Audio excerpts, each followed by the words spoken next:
Today, we're cracking open one of the strangest, most dramatic texts ever found in ancient Egypt. A papyrus that reads like an eyewitness account of the apocalypse. Floods, plague, fire, darkness, social collapse. Even a river turning to blood. Sound familiar?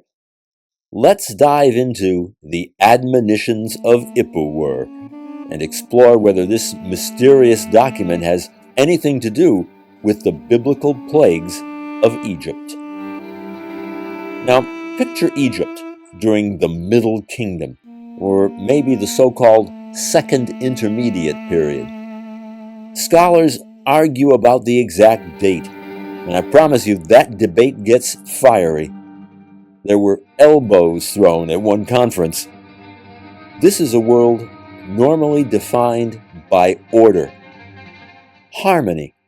The Nile flows, life is predictable, and suddenly everything breaks.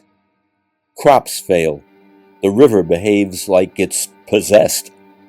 Foreigners pour in, the social ladder flips upside down, and Egypt is on the brink. Enter Ipuwer, a royal scribe writing a long, poetic, furious lament about Egypt falling apart. And he's not pulling punches. This man writes like he just watched his 401k burst into flames. His papyrus, Papyrus Leiden 1344, is now in the Netherlands. But its words, they shake the ancient world like an earthquake. Ipuwer writes, "The river is blood. Men shrink from tasting. Human beings thirst for water." Now, normally I'd say it's metaphor, poetic exaggeration, ancient hyperbole. After all, the Egyptians loved dramatic imagery. But when you put this text next to Exodus 7, where the Nile turns to blood, you can feel eyebrows raising all the way from Cairo to Cambridge. Coincidence? Symbolism? A natural disaster of some kind? A memory echoing through time? Whatever it is, it's hard to ignore.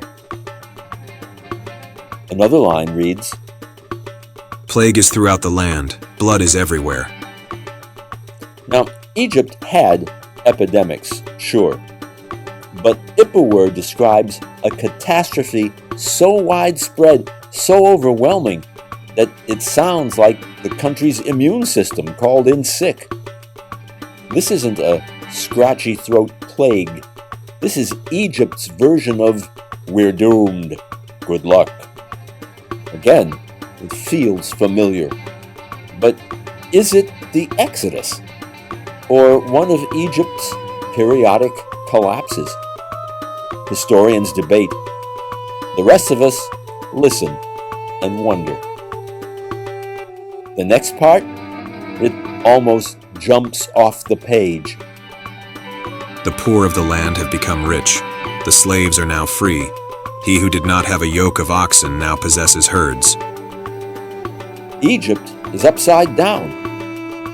And in the biblical narrative, the Israelites leave Egypt with silver, gold, and garments, a kind of reverse looting where Egyptians hand over wealth. Is Ipuwer describing that exact moment? Well, most Egyptologists say no. But even they admit this feels like the same type of social chaos. Ipuwer watched a civilization crumble, and he wasn't subtle about it. Now, things get really interesting.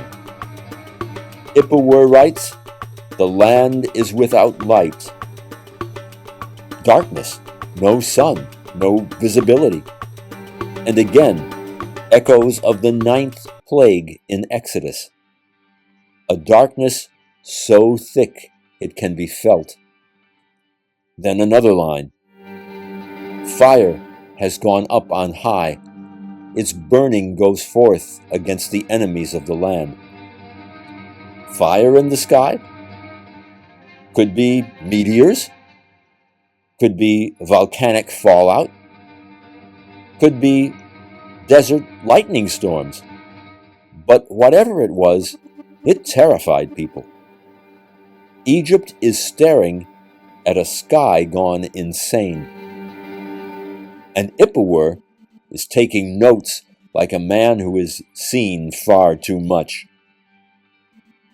Now, time for some academic drama.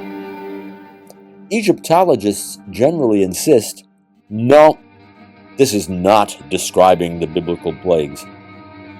Why? Well, first, the papyrus may be older than the Exodus, depending on your chronology. Secondly, it fits the genre of national lament. And thirdly, the details don't exactly match one-to-one. Okay, fair points. But here's the twist that makes historians lean forward. You see, some scholars believe the Ipuwer Papyrus might preserve a memory of a real collapse, one that the Israelites later interpreted through a theological lens. Not identical events, not copied texts, but two traditions, Egyptian and Israelite, reflecting the same underlying catastrophe. That possibility, just the possibility, is electrifying. Now, if you're someone who thinks the Exodus was rooted in real events, well, then the Ipuwer Papyrus is pure adrenaline.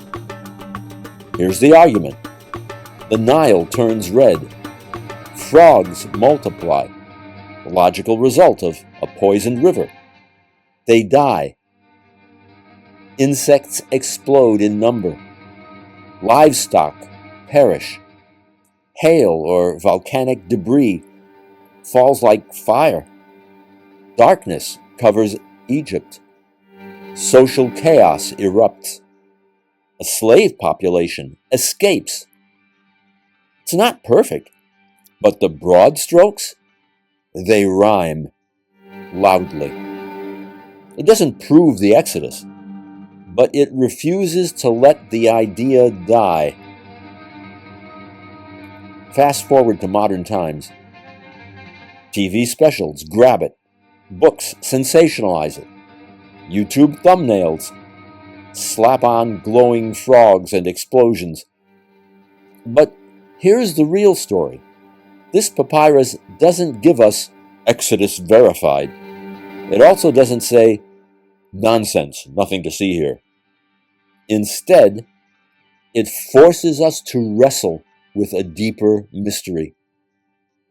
What historical catastrophe lies behind these ancient memories?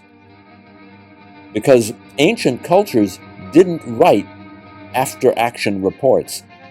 They wrote poetry, laments, epics, prophecies. Ipuwer writes despair. The Bible writes deliverance. Both may be survivors' memories of the same disaster. So let's go bold for a moment. What if the so-called admonitions of Ipuwer had been written not in the Second Intermediate Period between the Middle and New Kingdom, but exactly in the Middle Kingdom, the one period when Egypt's delta was dominated by Semites? This is the period of chaos, maybe famine, maybe climate disaster, maybe foreign invasions. The Nile misbehaves, the kingdom fractures, disease spreads. People panic, foreign groups flee. Ipuwer records the devastation as an Egyptian official. Centuries later, Israelites record the same devastation as escaping foreigners. One event, two memories, two civilizations, shaping it in their own ways. That's not fringe. Many mainstream historians consider this plausible. Not proven, but tantalizing. Now, think of the Great Depression, the Dust Bowl, World War II, Vietnam, 9/11. Ask 10 people who lived through any of these what happened, and you get 10 different narratives. Now stretch that across 1,000 years, across languages, across cultures. Memory becomes story. Story becomes tradition. Tradition becomes scripture. So maybe Ipuwer recorded the trauma of collapse. Maybe Israel preserved the trauma of escape. Both describing the same earthquake in history, one from inside the palace, one from outside the city gates.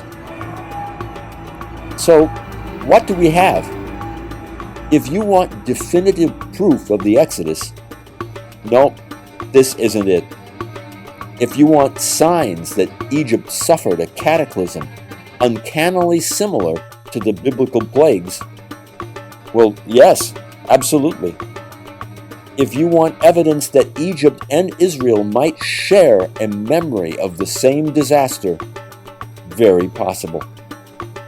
If you want a historical puzzle that refuses to die, well, you have found your papyrus. Ipuwer's text sits right on the border between history and legend. It whispers, but doesn't shout, about a catastrophe that shook Egypt to its core. And maybe, just maybe, this is the Egyptian side of a story the Israelites turned into one of the most powerful liberation narratives in human history.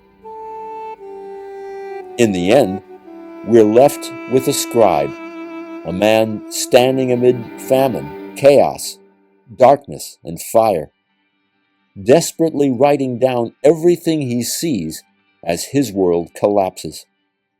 A man whose lament survived thousands of years to reach us. Ipuwer didn't give us a smoking gun. He gave us something better.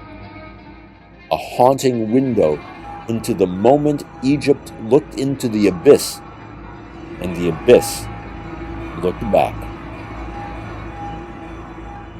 Thanks for watching. If you enjoyed unraveling ancient mysteries with me, hit that like button, subscribe, and stay tuned, because we've only just begun to explore history's mysteries.